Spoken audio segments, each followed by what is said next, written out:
حدثنا سليمان بن حرب قال حدثنا شعبة عن قتادة عن أنس رضي الله عنه عن النبي صلى الله عليه وسلم قال: 3 من كن فيه وجد حلاوة الإيمان: من كان الله ورسوله أحب إليه مما سواهما، ومن أحب عبدا لا يحبه إلا لله، ومن يكره أن يعود في الكفر بعد إذ أنقذه الله كما يكره أن يلقى في النار. حدثنا إسماعيل قال حدثني مالك عن عمرو بن يحيى المازني عن أبيه عن أبي سعيد الخدري رضي الله عنه عن النبي صلى الله عليه وسلم قال: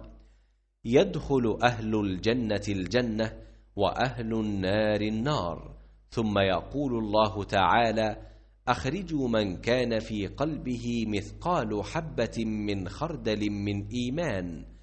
فيخرجون منها قد اسودوا، فيلقون في نهر الحياة أو الحياة، شك مالك، فينبتون كما تنبت الحبة في جانب السيل. ألم تر أنها تخرج صفراء ملتوية؟ قال وهيب: حدثنا عمرو الحياة، وقال خردل من خير.